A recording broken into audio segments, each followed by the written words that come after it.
Welcome back everyone. Today we are revisiting our Amok Destruction deck. This is a viewer's choice deck. If you haven't watched the previous video on it, titled Amok Destruction, be sure to do so because that's where I explain the deck. To refresh your memory, it's basically jamming every single form of ice destruction available in Amok into Arena Shell. So this is pretty powerful. It has a lot of credit denial potential, but one of my viewers asked the question in the comments of the previous video that I'd like to address here. I use Desperado in my deck, and he says, why not play Crescenta's Turntable instead? It frees up influence, and he is absolutely right. It definitely does free up influence, but the question is, what will I use the influence on? The only other card I can think of that really fits in is Account Siphon. Other than that, I'm really short of deck space because I'm jamming so many Anarch tools in one deck. So deck space is actually more important to me than influence, hence I decided to go with the Desperado. So this is the version I'm playing. It's still the same version as last time. It's not optimal. I do agree that Desperado shouldn't really be an option here because it costs 4 influence, but I couldn't think of a better way to do it without compromising on existing deck slots. Because I really want as many ice destruction tools in my deck as possible. So I'm playing up against HP today. So I get a pretty decent opening. Gamble, I've had worse. I have 3 parasites in my opening hand, which is not very useful against HP given their high strength ice. So time to chuck one away, and he plays a Jackson. So I think I want to force the Jackson here, but I'll go for HQ first. I see a next bronze. Okay, I guess my parasites are going to come into play after all. I won't mind that. I do suppose I should be trying to force the Jackson out now, because right now he's able to hyper draw with Jackson and get rid of all his agendas, which is pretty good. On my end of the board though, I do have a Run Amok, so if he attempts to do anything funny in his remote, I can definitely play the Run Amok. Alright, and I draw into an Earthrise, which is great. It's something I can play out with Career Fair, which is definitely something I want to do. He reses another next bronze, and I throw out my last Parasite. Oh man, this is so annoying for him, isn't it? 3 credits to rest the bronze, 2 credits to install Parasite. I'm definitely coming out ahead in that exchange. But he does get rid of an agenda, a beta test to go with the Jackson. Ooh, okay. This is bad. This is really bad. This basically secures HQ forever. I have a lot of ice destruction tools, but nothing in the way of anti-architect shenanigans. You would think that people play less architect now post most wanted list, but that's not the case. He reses an Enigma, that cost him 4 credits because I'm Reina. Unfortunately, I ditched my final Parasite a while back, so I can't actually Parasite this one down. Man, there are so many good Parasite targets in his deck, but I can't do it.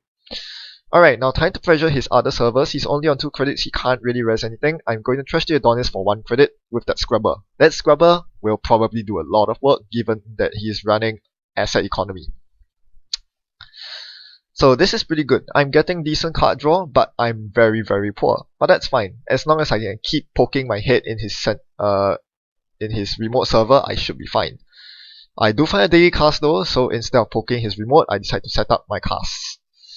Now, my biggest worry is Turing on the remote. This deck doesn't have much in the way of remote pressure because I'm running Ether instead of Faust.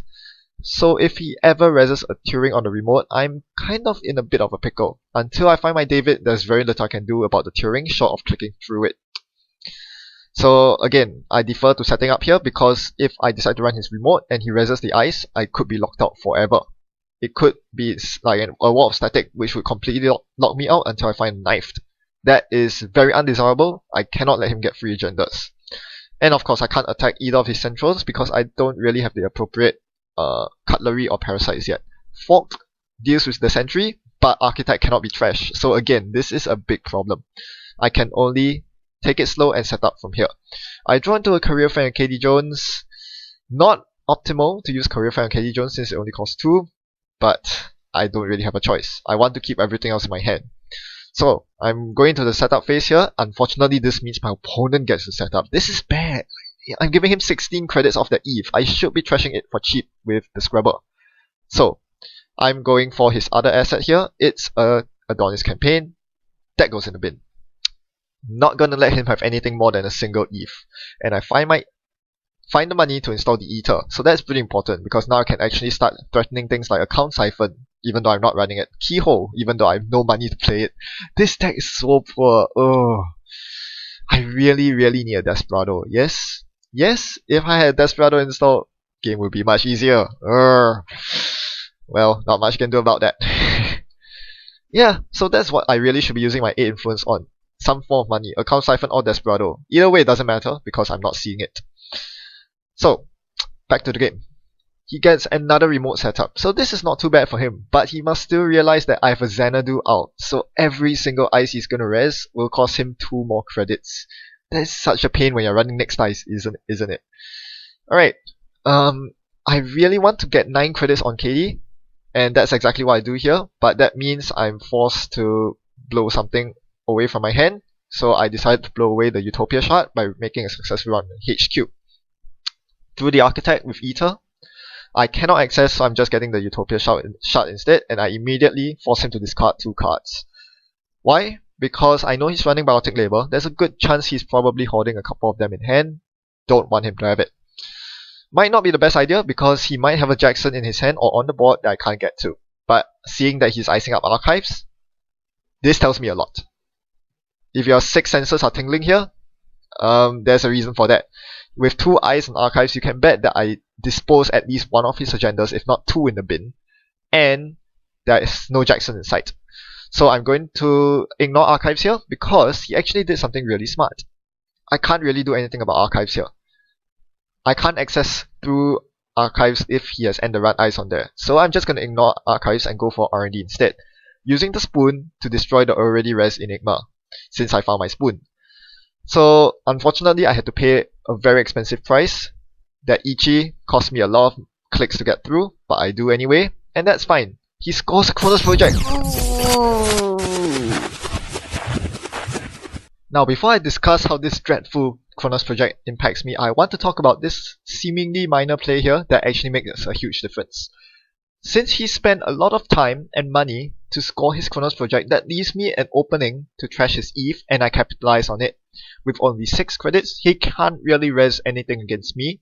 Remember, everything costs 2 more to res, so he cannot really defend his Eve. And it might seem okay, I'm only losing 6 credits off of Eve, but 6 credits is a lot. 6 credits can res him almost an entire piece of ice. And it only just cost me 1 to trash with 2 scrubbers. So this was definitely a high value play move in my opinion from my side, because this forces him to click for credits a lot in subsequent turns, because now he has no asset economy and he cannot defend any subsequent asset economy. Back to the game, Chronos Project doesn't affect me as much as other decks that use Levy, but it means that I can't have access to same old spoon. At least I have a fork in my hand. Because he res the Ichi while trying to defend his Enigma that is now in the bin, I can actually, at any time now, just fork through his R&D, spend my entire turn clicking through the Ichi, and guess what? His Ichi is gone. The Ichi he spent 7 credits to res would be gone. I would do that now, and I'll go down to 0 credits doing so, but that's fine. He loses 7 credits worth of ice for my 2 credits. That's worth it. And I find one of his Chronos projects, which is pretty good. That's not something he wants to score because he already scored his 1 pointer. So this gets me on the board, and he almost certainly has an agenda somewhere in that remote. It's not the second one, that's a Jackson Howard. That Jackson Howard will elevate him from his agenda woes in archives, that's good for him. But I'm going for his agenda. I think server wants an agenda, I'll try to go for it, and if it's not, hopefully I can at least trash what's inside with Scrubber, be it Ash or Adonis. So he reses a Turing against me, I was afraid of that all along, and I do find the agenda he was trying to sneak out. It cost me my entire turn, but my 6 senses were right. That was an agenda he was trying to sneak out, because that turn, if you notice, he installed 3 remotes. So he was trying to out-shell game me, and I found him, caught him red-handed. So now he slots another item in the remote. This time I'm not going to click through that, but I do have a David in hand. I will get to it using the David eventually. Not now though. Now I need to get money. So first, I attack the Jackson Howard. With my Scrubber credits, I can threaten the trash. He is forced to use the Jackson Howard. So he won't have any agendas in archives for now. That's fine by me. That means more agendas in R&D for me to pick. Then I run his remote because I still have Scrubber credits, and I'm going to scrub off his team sponsorship. None of that today. I'm not going to have any of Shift Division's nonsense today. Scrubbers will keep that well away from the board. And I continue loading up KD, because now KD will be my main econ engine. This is very, very important. And now he slots something that looks like an agenda in there. Looks like I have to go for it. Yes, so my plan next turn is to unload KD and get to the Turing. Let's run. Let's break the Turing. What do we see? Caprice Nisei. Alright, since this is a credit denial deck, I'm just gonna bid 0 until he cannot stand it anymore, and I trash his final copy of Jackson Howard along with the Caprice for free. So all his hard work gone to waste. That Caprice Nisei he really needed to stay in the game, but with the David, he's not able to defend the Turing remote, and everything goes in the bin for free because Scrubber. And now that he has very little money, I'm just going to run R&D. You'll notice that it's very safe for me to run R&D here. What I'm really afraid of is Architect.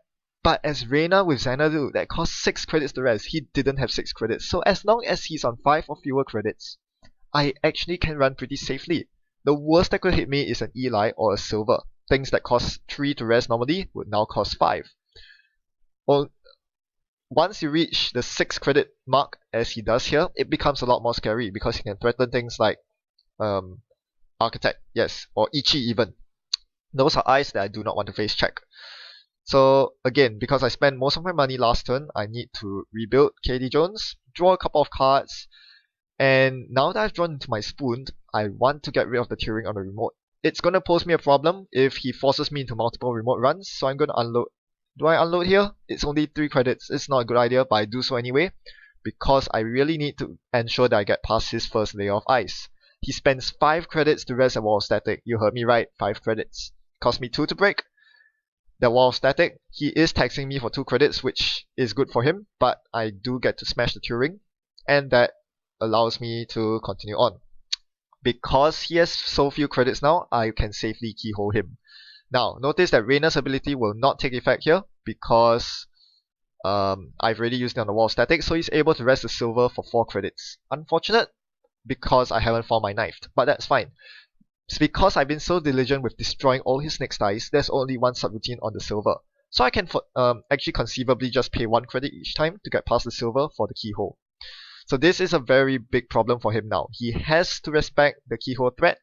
If I run 1 more keyhole and see 1 more agenda, I win, assuming I can get to archives. But no, he doesn't respect that. He just takes credits instead. So I'm going to be able to mill him again.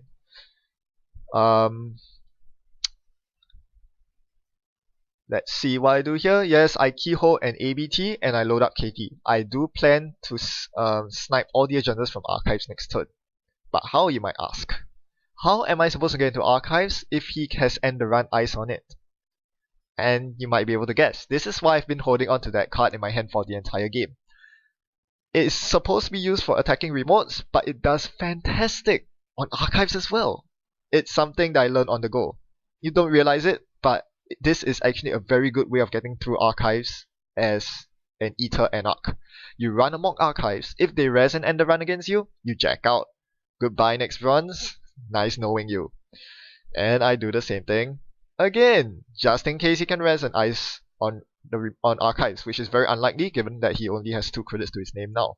So run Amok on archives, and I fetch both agendas to eke out the win, because he actually had the win in hand. He had Biotic Labor into an agenda. If I did not force him to rest the next bronze there, and he had enough money next turn, he would have won. He had an Adonis taking off, so he definitely had the game very shortly. It was a very close game, 7 to 5. I just barely eked out the victory. Well now, if you have been a long time subscriber of my channel, you may have remembered me always tracking the numbers for Reina whenever I play Reina. How many credits does she make over the entire course of the game, along with Xanadu if I'm playing that. I didn't do it this game in the video itself because there were too many stats that I wanted to track. Instead, I've consolidated them all here for you, just for you, for your viewing pleasure. Reina denied 7 credits from the court, which is somewhat respectable. Xanadu, on the other hand, didn't do so well. 5 credits is not a lot when you consider that it costs 3 credits and an install click to deny. So it's actually rather subpar. But I must admit, being able to run safely when the corp has 5 credits is actually quite a big deal. Not having to worry about architect face planting, that's a big deal. That's not something that you can do without Xanadu. So credit has to be given for that. As for the scrubbers, they did a whole load of heavy lifting this game. You didn't really feel it. I admittedly didn't really feel it, but when I crunched the numbers, I was shocked to realize that each single scrubber made a net profit of 6.5 credits. So that's 13 credits profit in total from both scrubbers, offset by the 2 install costs. Well worth the price. For just one click, it's better than a lucky find, paying off over the course of the entire game. This is kind of to be expected from the asset heavy HB, but it's really good to know that the scrubbers actually did a lot of work and that 2 copies are probably justified because they both pulled their weight. As for the ice denial, I destroyed a lot of ice this game, 7 pieces of ice to be exact, over the course of the entire game. They all cost 27 credits to res as the co-op, and only 15 credits to destroy, along with the 5 clicks that I spent to get through the Ichi twice. One time to break the Enigma, the other time to fork the Ichi itself. I think it's worth it. It's actually closer than you think. I am actually almost matching the co-op 1-to-1 when it comes for credits, which is actually kind of good. You don't want to be paying more credits than the number that you deny for the co-op. So 15 for 27 is decent. 5 clicks is kind of a pain, but it was still justified. At the end of the day, if you realize the endgame board state, he only had 1 piece of ice on every server except for archives, which didn't matter because I was just run amocking in all the time. So I say that's a huge success, being able to suppress the ice of my opponents. Imagine in an ice light deck, say NBN or maybe even Jinteki, that defenses would simply erode completely, and they will be completely vulnerable to the likes of account siphon, HQ pressure, and keyhole. So that is the ultimate objective of this game, of this deck. That is to erode all the ice to a level where you can actually run for cheap and place pressure by scoring 7 agenda points straight off keyholes if you don't defend your central servers well enough. I must say though that if you have noticed all the past few games that I've been playing, most of them result in me winning. That's not because I'm purposely picking games which I win to show them off, but rather it just so happens that I get good matchups every single time. This HB Fast Advanced deck is actually a pretty good matchup for me because he's running so much ice, especially the Next Ice suite. The Next Ice is a lot less palatable when your opponent is running 3 different kinds of ice destruction. Oh gosh, I feel so sorry for my opponent. He never ever got his Next Ice to take off at all because right off the start of the game, 2 Next Bronzers completely destroyed by my parasites. That just hurts so much. You feel so bad for him. He's running so much ice, he doesn't have the money to res it. There's another thought that I fantasize about. That is, what if I found my turn 1 Desperado this game? Both Desperados were stuck at the bottom quarter or third of my deck. Unfortunately, I didn't get to see either of them. I didn't need the memory, but the money would have been good. I made 15 successful runs across the entire game. Even if I saw it mid-game, I would still have been able to make a decent profit out of it. Almost on par with a single scrubber. If I saw it on turn 1, it would have made 15 credits. That's almost the same amount as 2 scrubbers made the entire game. I think Desperado is a very good choice even at 4 influence, and I really wish I had that. I could really use those 15 credits to place so much keyhole pressure, you wouldn't even believe it. So this is my Reina Ice Destruction deck. Again, it's no tier 1 deck. I wouldn't even say it's a tier 1.5 deck. It has its weaknesses. This game should have been much easier if I actually play a proper deck. But even with a good matchup, it still struggles quite a bit. I was very close to losing. It's still very fun to try out and frustrate your opponent with when they realize that they have to pay 2 credits extra every single time they want to try to defend their servers. It is really obnoxious. I mean, I wouldn't say it's obnoxious, but it's very painful for the core. And I think this speaks to the effectivity of Reina plus Xanadu as a credit tax combination. Thanks for watching. Happy net running.